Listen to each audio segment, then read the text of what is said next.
invest in the development and tackle the growing challenge. This is supported by the United States and many other countries as well.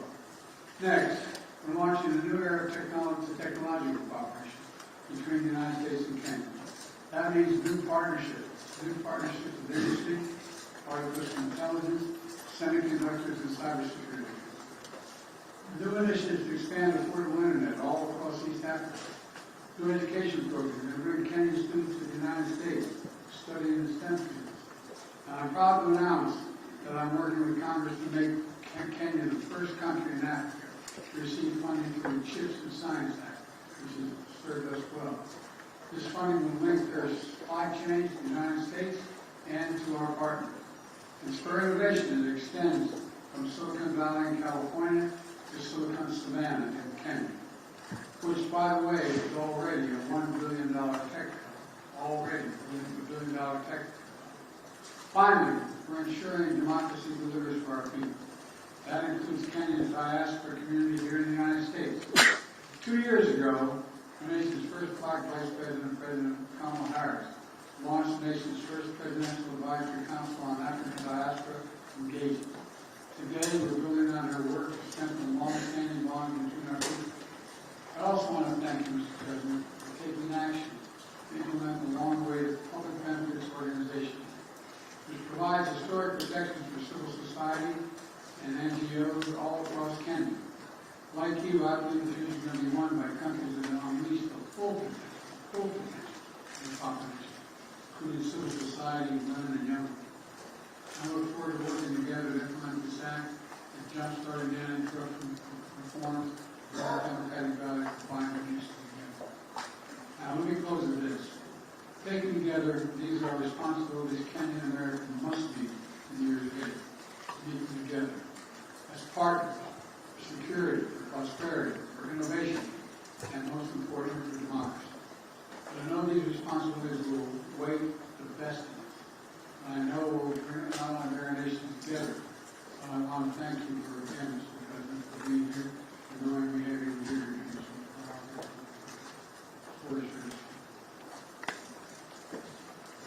Thank you, Mr. President. I want to, in a very, very sincere way, thank you, Mr. President, for inviting me to make this visit to the United States. On behalf of the people and government of Kenya, I also take this opportunity to express my deep gratitude for the warm welcome we have received on our arrival and the excellent hospitality of the American people. My visit provides us, Mr. President, with the opportunity to celebrate 60 years of bilateral relations rooted on shared values of freedom, democracy, rule of law, equality, and inclusivity. My visit takes place at a time when democracy is perceived to be retreating worldwide. The accelerating drift towards regimes indifferent to democratic values is a deep concern to us, and I believe it is time the U.S., working with Kenya, deploys its capabilities and rally like-minded democratic countries to set up the course of democracy. During our discussions, we agreed on the significant opportunity for the U.S. to radically recalibrate its strategy and strengthen its support for Africa, as discussed at the U.S.-Africa Leadership Summit, by enhancing its investment in the institutions of African integration and increasing support for peace and security. As we take this historic step of elevating our partnership to be more effective in addressing global challenges, it is important for us to appreciate that many countries in Africa, including Kenya, are struggling with an overwhelming convergence of multiple shocks, including extreme climate events, debt distress, and the disruptive upheavals in Europe and the Middle East, whose cumulative impact is to divert national resources for investment in people and economic growth into managing climate-induced crises and solving sovereign debt. For this reason, I have underscored the imperative imperative for our partnership to facilitate recovery from these multiple crises, and particularly for the United States of America to take a leading role in a comprehensive debt resolution framework by doubling contribution to the concessionary financing window of the World Bank, and also to work with the IMF on rechanneling SDRs to institutions like the African Development Bank to further leverage on private sector funding to support countries. Unless this is done, and done immediately, the values of freedom, democracy, and the rule of law are in great jeopardy. On regional peace and security in the Horn of Africa and the Pacific region, I express optimism that Kenya and the US will innovatively design appropriate defense and security frameworks to help Kenya as the anchor state and the region in general to deal with the peace and security challenges that are undermining human well-being, slowing down development, and also having a negative impact on democracy. We affirm our mutual commitment to the stabilization of Haiti through the multinational security support mission. The Kenya-UN Climate and Clean Energy Industrial Partnership we have just committed to is an encouraging milestone on our collective journey and builds on the paradigm shift we have inaugurated at the Africa Climate Summit in Nairobi last year. Accordingly, Africa's resource potential is a huge opportunity to deploy U.S. technology and investments to catalyze unprecedented growth through green industrialization. We've also agreed to hasten the renewal of the Africa Growth and Opportunities Act to sustain the rising momentum of our investments and exports in the manufacturing space. Similarly, we agreed to undertake sustainable green growth by facilitating conclusion of our strategic trade and investment partnership alongside the renewal of AGOA. During our discussions, I witnessed firsthand President Biden's and the U.S. government's determination to make our partnership work and resolve to spread and deepen the roots of freedom, democracy, security, and prosperity throughout the world. As my visit comes to a close, I am confident that our engagements have laid a solid foundation for us to continue the good work we have begun with stronger faith and greater hope for success, because in Joe Biden, Kenya and Africa have a strong and committed friend. I thank you. Thank you, President. You have a friend, and Africa has a billion people. The idea that you're going to ignore it makes no sense at all. First question, Michael Wilmer from Clashing.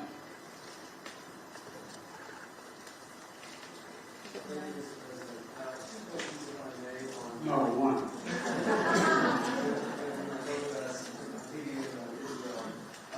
Your administration went on a worldwide search for security forces, Vietnamese forces, and potentially Canadian, Chilean, any but American forces, saying that this multinational security support mission for Haiti before Kenya stood up to lead. Can you explain why it is that you believe on the one hand that this issue is so critical, and on the other, why it is that we have categorically ruled out contributing U.S. forces to this effort? Is it your goal to keep back these things, or to continue on Israel? Does the United States... I'll answer your question. The question with regard to Haiti is, we concluded that for the United States to deploy forces in the hemisphere just raises all kinds of questions that can be easily misrepresented about what we're trying to do, and be able to be used by those who disagree with us and against the interest of Haiti and the United States. So we set out to find a partner or partners who would lead that effort that we would participate in, not with American forces, but with supplies and making sure they had what they needed. And so, I'm very grateful for President Ruto's leadership here, multinational effort, but Kenya's willingness to really lead this matters. You're not the only country, but you're leading this effort. And there's going to be U.S. forces, none on the ground, but we're going to supply logistics, intelligence, and equipment. Matter of fact, some equipment has already arrived. And Kenya is stepping up with police, and other countries plan to do as well. The United States is going to support the collective effort here. And of course, Kenya won't be going it alone. We're working with Congress to provide $300 million to MSS mission and an additional $60 million for equipment assistance. And we've received and are continuing to bring major contributions from other partners in as well. President Ruto and I agree that Haitian people deserve better. They deserve peace and security, and I thank him for taking on this responsibility, but we have his back and we're there all the way. I do have a question for you, President Ruto, but before I do, I do very briefly have a question on whether the United States has any evidence at all that would substantiate the ICC prosecutors' specific allegations against Israeli leaders that they are using starvation as a tactic of war in Gaza, or exculpatory evidence for that matter, and if you would commit to releasing that information before any potential issuance of ICC arrest warrants. And President Ruto, the mission that Kenya is about to lead in Haiti is obviously a support mission that is well known, but the fact is that Haiti's national police have been internationally funded and trained for some time, and nevertheless have obviously failed to beat back these gangs. Will Kenyan forces, in partnership with the MSS, be out front in the fight against these gangs, or will they be a static force behind the HNP? And are you concerned about casualties among the Kenyan forces? Thank you very much. Kenya believes that the responsibility of peace and security anywhere in the world, including in Haiti, is the collective responsibility of all nations and all peoples who believe in freedom, self-determination, democracy, and justice.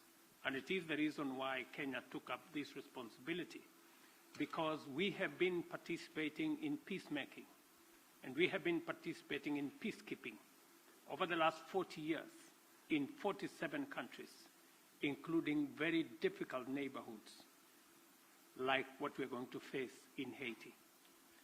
We are going to take up that responsibility alongside the Haiti police, and we have clear modus operandi, how we are going to relate with the situation on the ground that has been agreed under the United Nations framework. So we are looking forward to this deployment because we believe that the women and children in Haiti deserve peace like all other women and children and people around the world. We made my position known on ICC. You guys never keep the deal, but that's okay. We've made our position clear on the ICC. We don't recognize the jurisdiction of ICC the way it's being exercised, and it's that simple. We don't think there's an equivalence between what Israel did and what Hamas did. Okay, next. Do I ask the next question as well? Let me ask Ayub Abdikadir from Kenya for the next question. Is Ayub? Oh, yeah, Ayub. Thank you, Mr. President. Thank you. One question, and this is on Haiti. President Biden, Kenya is rather doing the heavy lifting in a turbulent region, Somalia, South Sudan, the Democratic Republic of the Congo. Washington, as you have mentioned, has committed millions of dollars for the cause in Haiti. Isn't it ironic that while America is ending its forever wars in Afghanistan, the latest in 2021, under your leadership, when you withdrew troops from Kabul, and that you're committing Kenya to another foreign wars 12,000 kilometers away from Nairobi? I mean, why the discrepancy? Why the dichotomy? while you are ending your forever wars, overseas wars, yet you are committing Kenya to Haiti. Can you explain that? Very easily. There's a reason why Afghanistan has been known as the graveyard of empires. The likelihood of anybody uniting Afghanistan is highly, highly, highly unlikely, number one. Number two, there are ways to control ISIS other than occupying Afghanistan. It was an unnecessary need. Now, with regard to Haiti, Haiti is in an area of the Caribbean that is very volatile.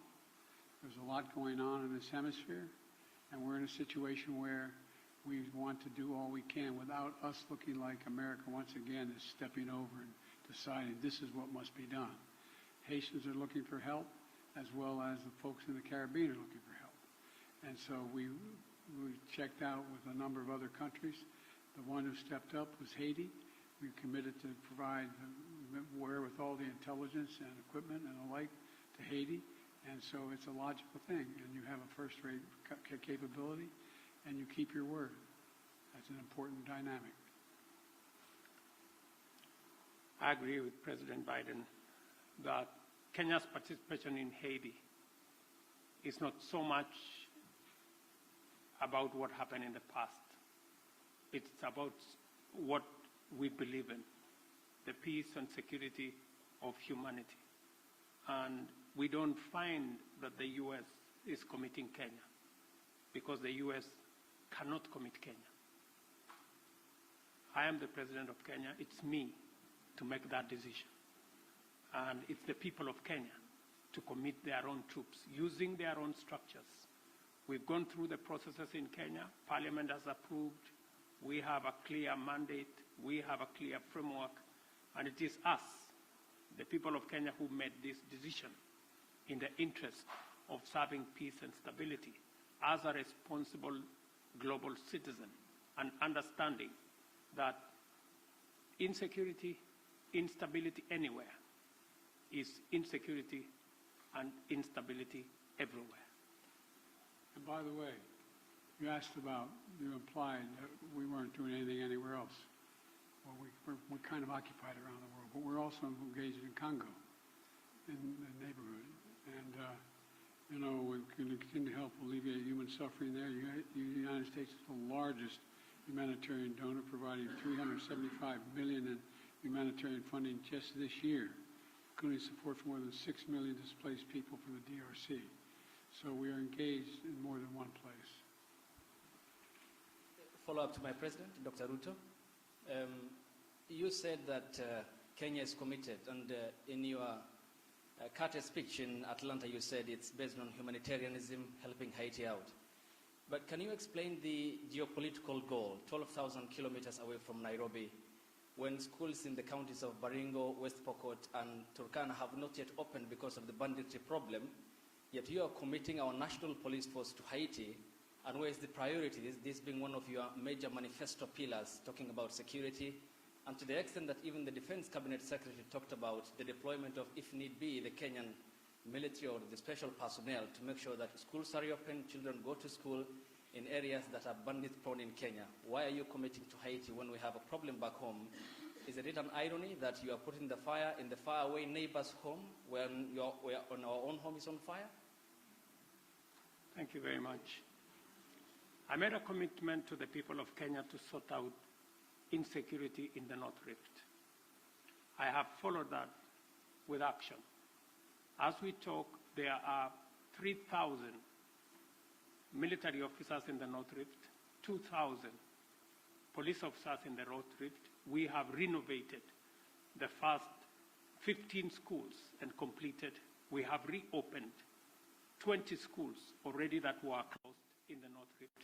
And that exercise is ongoing. We have made tremendous progress in making sure that we create security at home, but that does not take away our responsibility. Even as we were deploying troops and policemen in our own country, in North Rift, to sort out the banditry problem, we still deployed 1,000 troops to DRC Congo, because that is our neighborhood. We have 5,000 troops in Somalia, because equally that is our responsibility. And Haiti should not be an exception. That's why deploying 1,000 security men to Haiti speaks to the same belief and commitment to peace and security. Next question from April Ryan.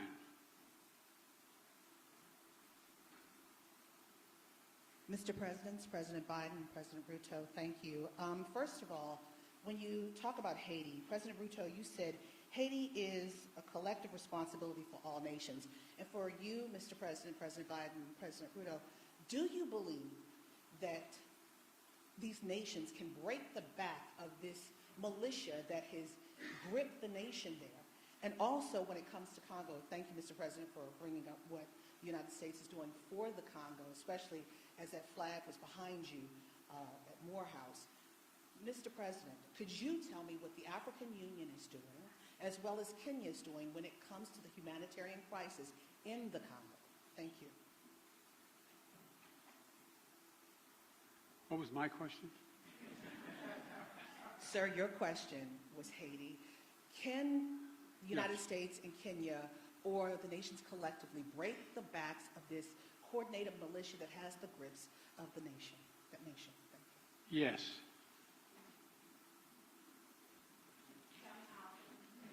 The very way we're doing it. We're not talking about a 1,000-person army that's made up of trained persons. This is a crisis. It's able to be dealt with. And we think we can deal with this way with a multinational approach, with Haiti leading the way and us providing the intelligence as well as equipment. Gangs and criminals do not have nationalities. They have no religion. They have no language. Their language is one. To deal with them firmly, decisively, within the parameters of the law.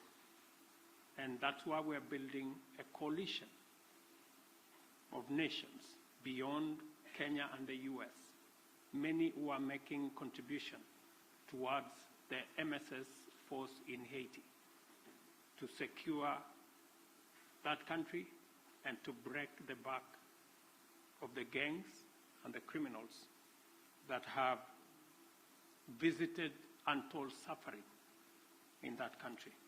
On DRC, the AU, the East African Community, and Kenya are seized with that matter. I've just told you that Kenya had 1,000 troops in Haiti. We now have another 800, not in Haiti, but in DRC. We now have another 800 troops from SADC. We are going to be having a meeting of the East African Community. I did send my my foreign minister to Kinshasa. They had a conversation. And shortly, we will be looking at how to begin the dialogue process under the Nairobi process, because we believe there is no military solution to what is going on in DRC, but instead, dialogue should be able to give us the necessary momentum and outcomes that would settle the matters in Eastern DRC. So both the AU, the East African Community, and Kenya as a country are seized of that matter. We know that the humanitarian crisis in Eastern DRC has displaced close to 7 million people. And I want to thank the United States of America for stepping in with humanitarian support for that region, because it is a collaboration of different countries in different ways to deal with that situation. The rest of us are committing troops. We are committing deploying our infrastructure to facilitate the resolution of the matters in DRC.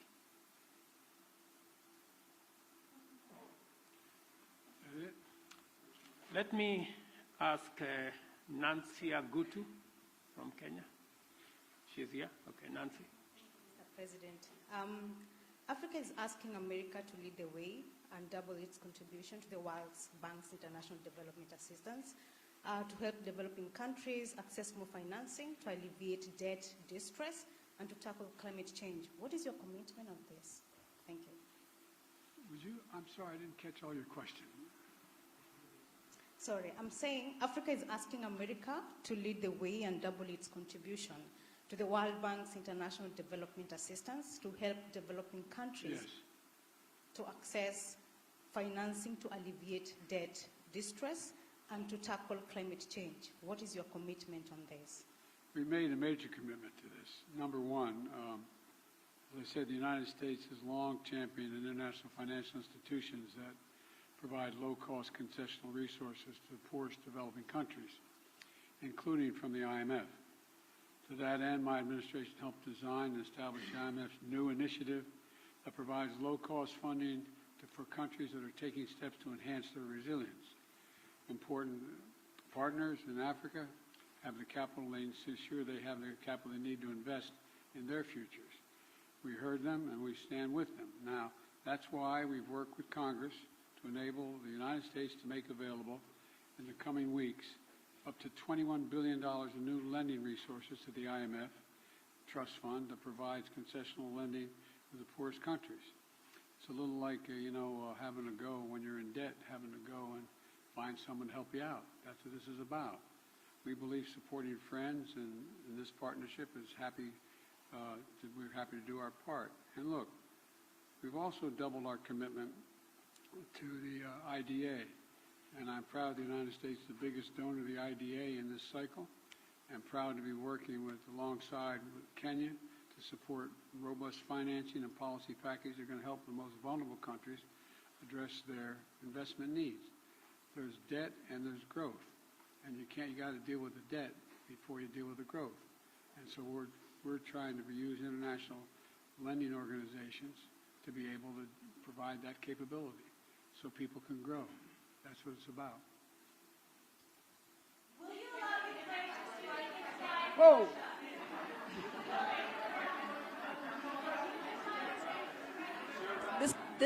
This concludes the press conference. Thanks, everybody.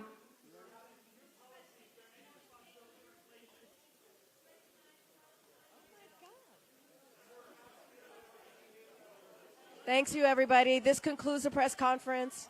Thank you. Thanks, everybody.